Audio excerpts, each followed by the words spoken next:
ओम शांति। बाबा मुरली में कई बार कहते हैं, सच्चे दिल पर साहिब राजी। साहिब मतलब खुदा, परमात्मा, गॉड। वो उन पर राजी रहता है जिनका दिल सच्चा होता है।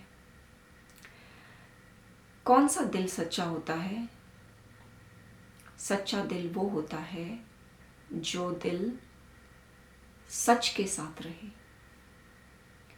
सच्चा दिल मतलब सत्य के साथ जो दिल रहे, जिए, सत्य को जिए, जो वो सच्चा दिल होता है। सत्य क्या होता है? सत्य होता है जो ज्ञान में जिए और अज्ञानता को हटा दे। ज्ञान मतलब बेहद का दृष्टिकोण रखना। बाबा कहते हैं, बेहद का दृष्टिकोण रखो कि मैं आत्मा हूँ और सभी मेरे भाई आत्माएं हैं। ये है बेहद का दृष्टिकोण। बेहद का दृष्टिकोण होता है सब मेरे हैं, कोई एक मेरा नहीं है। ये पुत्र, ये पति, ये मेरा है, ये कहना अज्ञानता है।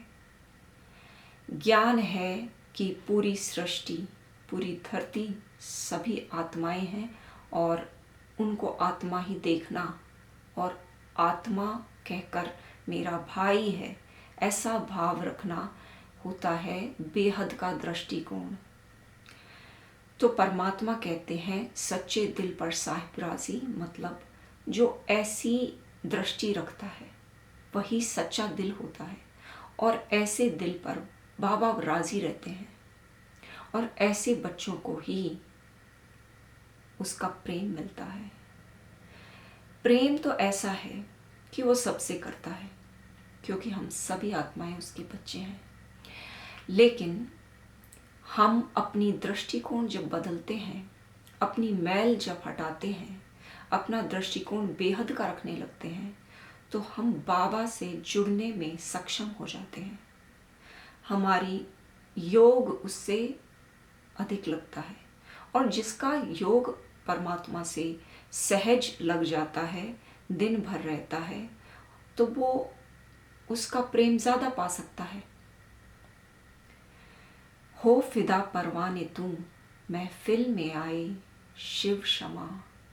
इस रंगमंच पर शिव क्षमा आया है। तू परवाने, उस पर फिदा हो जा, उसका प्रेम पाले। उसका प्रेम वही पा सकता है जो सच्चा दिल है। ज्ञान जो मुरली में दिया जाता है, उसको एज इट इज़ धारण करके अप्लाई करना है। जब धारण करते हैं तो उसको, वो जो धारणा का पार्ट है, 4 पार्ट में से ज्ञान, योग, धारणा, सेवा, उनमें से धारणा होती है ज्ञान को एज इट इज़ समझना और धारण करना, और फिर उसको अप्लाई करना होता है सेवा करना। तो धारणा और सेवा में फ़र्क यही है कि धारणा होता है ज्ञान को सही सही समझना और सेवा होता है फिर उसको इस्तेमाल करना डे टू डे लाइफ में सब पर। तो ज्ञान सुनना, फिर योग लगाना परमात्मा से, फिर उसको ज्ञान को, वो उसकी धारणा बढ़ती जलती जाती है और फिर सेवा होती है। तो ये जो परमात्मा कहते हैं कि बेहद का दृष्टिकोण रखो, आज थोड़ी सी इस पे चर्चा कर लेते हैं, क्योंकि हम जो हैं वो ज्ञान को अच्छी तरह धारण नहीं करते और इसके कारण सच्चे दिल नहीं बन पाते, और सच्चे दिल नहीं बन पाते तो मैल रहती है तो योग नहीं लगता। तो बात है ज्ञान की। तो ज्ञान अच्छी तरह धारण करना चाहिए। तो ज्ञान कहता है कि तुम बेहद का दृष्टिकोण रखो, हद में मत रहो, क्योंकि परमात्मा ने हमें सबसे ऊंचा ज्ञान दिया है कि तुम सभी आत्माएं हो, भाई हो। इन शरीरों को मत देखो, उसमें बैठी आत्मा को देखो, और आत्मा मेरा भाई है। हम सभी परम धाम, मेरे घर में, हमारे घर में हम एक साथ अपने परम पिता परमात्मा के साथ रहते हैं। तो हम सब भाई हैं। भले ही हम एक परिवार में, इस शरीरों, इस लोक में, लौकिक दुनिया जिसको कहते हैं, भले ही हम यहाँ ग्रुप्स में रहते हैं, परिवार में रहते हैं, लेकिन इन परिवार को अपने अंदर आत्मा देखो। ये परिवार नहीं देखना है, इन शरीरों को नहीं देखना है, इनका एक्सरे करके उसको देखना है जो वो है, और उसको नहीं देखना है, शरीर को नहीं देखना, शरीर नहीं है वास्तव में। यही इस ज्ञान का सबसे महत्वपूर्ण दृष्टिकोण है कि आत्मा देखना है। और ये आत्मा देखने से बेहद का दृष्टिकोण बनता है। तेरे मेरे ये कोई भावना नहीं रहती। लेकिन हम क्या करते हैं, हमें ये ज्ञान भी हम अपनी ही बुद्धि से समझ लेते हैं। हम कहते हैं कि बाबा कहते हैं कि तुम वो सोचो जो तुम चाहते हो, और एक और बात भी कहते हैं। ये दोनों बातें हम कैसे अप्लाई करते हैं ये समझते हैं। हम कहते हैं, बाबा कहते हैं चैरिटी बिगिंस एट होम, और तुम वो देखो जो तुम चाहते हो। सही बात है, बिल्कुल। लेकिन हम सोचते हैं कि इनको भी हम अपनी जो ये भक्ति मार्ग में हम जो ये कामनाएं, इच्छाएं, इस दुनिया की जो मुझे ये मिल जाए, मुझे ये विनाश जिन चीज़ों का हो जाता है, वो कामनाएं, डिज़ायर्स रखते हैं, और अपने फ़ायदे के लिए इस ज्ञान को भी अप्लाई करते रहते हैं। हम कहते हैं, बाबा कहते हैं चैरिटी बिगिंस एट होम। तो हम कहते हैं कि मेरे पुत्र की नौकरी लग जाए, तो नौकरी, तो चैरिटी बिगिंस एट होम। मैं उसके लिए वो देखूंगी जो उसको, मेरे पुत्र को जो मिल जाए ये नौकरी, मैं ये देखती हूँ। तो ये दृष्टिकोण, ये बेहद का दृष्टिकोण नहीं है, ये तो भक्ति मार्ग है। भक्ति मार्ग में हम यही इच्छाएं मांगते रहते थे कि हे भगवान मुझे नौकरी दे दे, हे भगवान मेरे को पुत्र दे दे, हे भगवान मेरी शादी करवा दे। ये दृष्टिकोण, ये भक्ति मार्ग का है। लेकिन आज हमें ज्ञान मिला है, ज्ञान का बेहद दृष्टिकोण मिला है। ज्ञान का हाथ पकड़कर चलना है, और ज्ञान को भी अपनी कामनाओं और इच्छाओं जो विनाशी हैं उनमें इस्तेमाल नहीं करना, उनको बेहद के लिए इस्तेमाल करना है। तो अगर हम ये सोचते हैं कि बाबा कहते हैं कि ये जो चैरिटी बिगिंस एट होम, और वो सोचो जो तुम चाहते हो, तो उसको भी हमको ये नहीं करना कि अगर मुझे चाहिए कि मेरे बेटे को नौकरी मिल जाए, लेट्स टेक एन एग्जाम्पल, तो हम कहेंगे कि चैरिटी बिगिंस एट होम, मैं तो अपने परिवार को पहले दूंगी, फिर मैं विश्व को देना शुरू करूंगी। तो पहले अपने परिवार को दें हम, या फिर कहते हैं तो, और बाबा कहते हैं जो तुम चाहते हो वो देखो। तो हम देखने लग जाते कि मेरे पुत्र को तो नौकरी मिली पड़ी है। ऐसा दृष्टिकोण हम रखते हैं। पर ये कामनाओं, अपनी ही कामनाओं के लिए ज्ञान का इस्तेमाल करना है, ये सच्चा दिल नहीं है। सच्चा दिल तो ये है कि बेहद का दृष्टिकोण रखना कि ये मेरा बेटा नहीं है, पुत्र नहीं है मेरा, ये तो आत्मा है। और जो इस जॉब के लिए अप्लाई कर रहे हैं, वो सभी जो अलग अलग शरीरों में आए हैं, वो सभी आत्माएं हैं। तो मैं कौन हूँ ये कहने वाली कि मेरे पुत्र को ही जॉब मिले या नौकरी मिले। ये पुत्र, ये तो सभी आत्माएं हैं। ड्रामा में जो जिसको मिलना होगा वो उसको ये जॉब मिल जाएगी। और ड्रामा में अगर इस मेरे पुत्र को, जो ये शरीर को मैं पुत्र कहती हूँ, इसकी अगर ड्रामा में लिखा तो इसको मिल जाएगी। जो ड्रामा में लिखा है वो होगा। ऐसा दृष्टिकोण बेहद का दृष्टिकोण होता है। ये कामनाएं, इच्छाएं रखना ये भक्ति मार्ग है, और ऐसा दृष्टिकोण रखना हद में रहना होता है। तो ये जो दृष्टिकोण है ये इन शरीरों से उत्पन्न हो रहा है कि अभी भी हम तेरे मेरे में ही रह रहे हैं। अभी भी हम बेहद के मैदान में नहीं उतरे हैं। बेहद के मैदान में उतरकर सबको आत्माएं देखकर ये ज्ञान का इस्तेमाल करके सच्चा दिल बनना है, और सच्चे दिल पर ही साहिब राजी होता है। एक एग्जाम्पल लेते हैं। ब्रह्मा बाबा की बेटी ने, लौकिक पुत्री ने कहा कि हम अगले संडे को मिलेंगे। तो ब्रह्मा बाबा के मुख से निकला, ड्रामा में होगा तो मिलेंगे। क्योंकि ब्रह्मा बाबा तो अब अपने लौकिक परिवार को, लौकिक ये अब मेरा है ऐसा थोड़ी देखते हैं। वो तो आत्माएं देख रहे हैं, और ज्ञान बुद्धि में भरा है, सारी बेहद की दृष्टि रखते हैं। तो कहते हैं ड्रामा में लिखा होगा तो मिलेंगे। सच बात है, ड्रामा में लिखा होगा तो मिलेंगे, क्योंकि ड्रामा तो हूबहू रिपीट हो रहा है।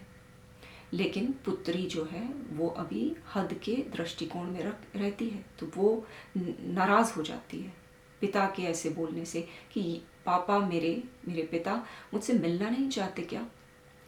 लेकिन जब अगला संडे आता है तो वास्तव में मिलना नहीं लिखा था। तब पुत्री को समझ में आता है कि हाँ, मेरे जो पिता ने कहा कि ड्रामा में लिखा होगा तो मिलेंगे। वो जानता है, वो बेहद का दृष्टिकोण रखता है, इसीलिए उसने सत्य ही कहा था कि ड्रामा में लिखा होगा तो मिलेंगे।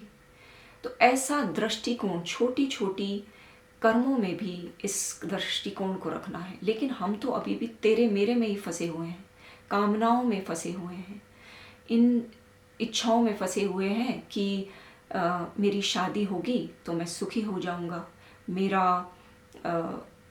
मेरे ये जो पति मिलेगा तो मैं सुखी हो जाऊंगी, मुझे ये घर मिल जाए, कार मिल जाए, ये हमारे पति की बदली हो जाए दूसरे शहर में, नौकरी में, ये कामनाएं हैं। परमात्मा जब ये कहते हैं कि चैरिटी बिगिंस एट होम, और तुम वो सोचो जो तुम चाहते हो, तो वो इसलिए कहते हैं कि यहाँ अप्लाई करो इसको ड्रामा में। ये जो कर्म बंधन हमें चुकतू करने हैं, कर्म बंधन चुकतू करने हैं, तो हम आत्माएं सभी एक दूसरे से पुराने जन्मों का लेन देन पूरा कर रही हैं इधर। ये पूरा करने के लिए हमको जो ये ज्ञान दिया गया है कि तुम चैरिटी बिगिंस एट होम, ये मतलब इसका ये है कि तुम ज्ञान लो और अपनी अवस्था को ऊपर उठाओ और उसको अपने घर में फैलाओ। प्रेम दो, प्रेम लो, ये है चैरिटी बिगिंस एट होम। अपने परिवार की सबसे पहले अपने परिवार में खुशबू फैलाओ। स्व स्थिति ऊपर उठाकर परिवार की स्थिति को ऊपर उठाओ। ऐसा नहीं है कि कामनाएं ही पूरी करते रहे हम, कामनाओं में ही ज्ञान को भी अप्लाई करते रहे, वो चैरिटी नहीं है। चैरिटी विनाशी चीज़ों की पूर्ति करना चैरिटी नहीं होता। चैरिटी होता है एक दूसरे की अवस्था को ऊपर उठाना। जैसे हम परमात्मा से योग लगा लगा कर अपनी अवस्था को ऊपर उठा रहे हैं, वैसे ही वो भाई बहन हमारे परिवार में जो ज्ञान नहीं जानते, जो योग करना नहीं जानते, उनकी अवस्था को ऊपर उठाओ, उन्हें इतनी समझ दो कि वो भी ज्ञान में आ जाएं। ये है चैरिटी बिगिंस एट होम। ये है वो सोचो, वो देखो जो तुम चाहते हो कि हो जाए। ये होता है ज्ञान को अप्लाई करना, सेवा होता है। ये ज्ञान को धारण करके उसको सेवा भाव रखना। बेहद की दृष्टि ही वो आत्मा जो बेहद की दृष्टि रखती है, केवल वही आत्मा सेवा कर सकती है। ये हद की कामनाओं वाली आत्मा सेवा कर ही नहीं सकती है, क्योंकि सेवा का अर्थ क्या होता है? अपनी अवस्था को ऊपर उठाकर उसकी सुगंध को फैलाना, प्रेम स्वतः ही बांटना और दूसरों को भी ज्ञान में ऊपर उठाना। ये है सेवा, बेहद का दृष्टिकोण। और ऐसे दिल पर, ऐसे सच्चे दिल पर साहिब राजी होते हैं। तो अभी जो ये कामनाएं हैं, इच्छाएं हैं, ये भी समझने की बहुत इम्पोर्टेंट बात है कि ये जो हम सोचते हैं कि हमें एक दूसरे से सुख मिलेगा, पति मिल जाएगा तो सुख मिलेगा, पुत्र मिल जाएगा तो सुख मिलेगा, ऐसा नहीं है। क्योंकि आज घोर कलयुग है और घोर कलयुग का भी अंत का अंत चल रहा है। बाबा कहते हैं ड्रामा का विनाश, ड्रामा का अंत सामने खड़ा है। पर्दा गिरा की गिरा और तुम अपनी अवस्था को ऊपर उठाओ। तुम मुझसे योग लगाकर शक्तियाँ लो और शक्तियाँ बांटो, प्रेम लो और प्रेम दो। पर हम सोचते हैं कि हम एक दूसरे की साथ रहकर ही हमें वो प्रेम मिलेगा। नहीं, दूसरी आत्माएं हमें कुछ नहीं दे सकती। सब इधर खाली हैं, सब आत्माएं खाली हैं। ये ज्ञान कहता है, ज्ञान कहता है सारी आत्माओं की अवस्था बहुत नीचे है। सब मांग रही हैं, सब प्रेम शांति मांग रही हैं। जब सभी आत्माएं मांग रही हैं तो कोई किसी को दे क्या सकता है? किसी को कोई नहीं दे सकता। इसीलिए ये माया का रूप है कि मुझे उसके साथ रहकर सुख मिलेगा, इस संबंध में मैं पड़ जाऊंगी तो सुख मिलेगा। ये माया है और माया दिखाती है ये रूप कि तुम्हें इधर सुख मिलेगा, लेकिन मिलता है दुख। इसलिए माया को धोखा कहते हैं। ये माया में नहीं पड़ना। बाबा रोज़ कहते हैं मुरली में कि माया के चक्कर में नहीं पड़ना। माया तो चमक धमक से खींचती है हमको, लेकिन माया से दूर रहकर परम पिता परमात्मा का हाथ पकड़े रहना है। क्योंकि क्या है ना कि जो हम ये सुख संबंधों में ढूंढ रहे हैं, ये वास्तव में संबंधों में है ही नहीं। कोई आत्मा हमें कुछ नहीं दे सकती परमात्मा के सिवाय। क्यों नहीं दे सकती? क्योंकि परमात्मा ही वो निराकार ज्योति, उसको प्रेम का सागर कहते ही इसलिए है क्योंकि उसका कुछ शरीर तो है नहीं जो हम उस शरीर से प्रेम करें। जो हम इस दुनिया में जिस भी किसी से प्रेम करने का दावा करते हैं वो प्रेम नहीं है, वो उनके शरीरों में पड़े हैं हम। लेकिन परमात्मा से प्रेम करने का मतलब है कि परमात्मा का तो शरीर ही नहीं है। तो फिर क्या है वो तो सिर्फ प्रेम का सागर है। और जैसे ही प्रेम के सागर से प्रेम करेंगे तो हमें प्रेम आने लगेगा और उसका प्रेम लेकर हमें दूसरों को देना है और दूसरों के हिसाब किताब चुकतो करने हैं। ये एक्सपेक्टेशन नहीं रखनी कि हमें दूसरों से कुछ मिलेगा, बल्कि हमें परमात्मा से लेकर उनको देना है। ये बेहद का दृष्टिकोण है। हम यहाँ पर किसी से भी कुछ ले नहीं सकते हैं, सब खाली हैं इधर, लेकिन परमात्मा से लेकर देना है और उससे अपने हिसाब किताब चुकतो करने हैं। सिर्फ यही है बात। कोई प्रेम देने के लिए यहाँ पे रिश्ते हैं ही नहीं। और परमात्मा तो यहाँ तक भी कहते हैं कि अब अंत समय आया है, इसीलिए तुम बंधनों में मत फंसो। और बंधनों में फंसोगे तो फिर वो चुक्त करने पड़ेंगे, क्योंकि वो प्रेम देने के लिए आ ही नहीं रही, वो तुमसे कुछ लेने के लिए आ रहे हैं। सारी आत्माएं एक दूसरे के लिए लेने के लिए आ रही हैं। तो इस ज्ञान को हमें समझना है कि सच बात है, यहाँ कोई किसी को कुछ दे नहीं सकता है। ये माया है। हमें तो एकांत में रहना है। जिसको अगर कोई बंधन में नहीं है, अगर इन ग्रस्त में नहीं है, तो भाग्यशाली है। अब ये जो शादी और ब्याह इनसे अगर दूर हैं और एकांत में हैं, अकेले हैं, शादी नहीं की, अच्छी स्थिति है, क्योंकि इससे बंधन नहीं, बंधन मुक्त हैं हम। पिछले कर्मों के कोई लेन देन के खाते नहीं है। ये तो शुभ घड़ी है। तो हम एकांत में परमात्मा से अधिक योग लगा सकते हैं और उसकी शक्तियों से खुद को भर के दुनिया विश्व भर में बांट सकते हैं, विश्व को परिवर्तन करने में योगदान दे सकते हैं। इसीलिए हमें इस माया के रूप को समझना है और इन क्षण भर के ये विनाशी जो ये कामनाएं हैं, इच्छाएं हैं, तेरे मेरे की ये जो शक्ल लेकर माया आती है, इनसे जाग कर हमको बेहद का दृष्टिकोण रखना है और वही बेहद का दृष्टिकोण हमें सच्चा दिल बनाता है और सच्चे दिल पर ही साहिब राजी होता है।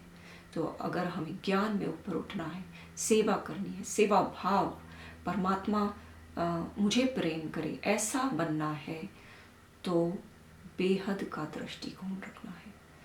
और मैंने एक लास्ट वीडियो बनाई थी जो सोल कॉन्शियस दृष्टिकोण कैसे रखें, वो ज़रूर देखें, वो मैं इस डिस्क्रिप्शन बॉक्स में डाल दूँगी। तो नेक्स्ट फिर मिलेंगे।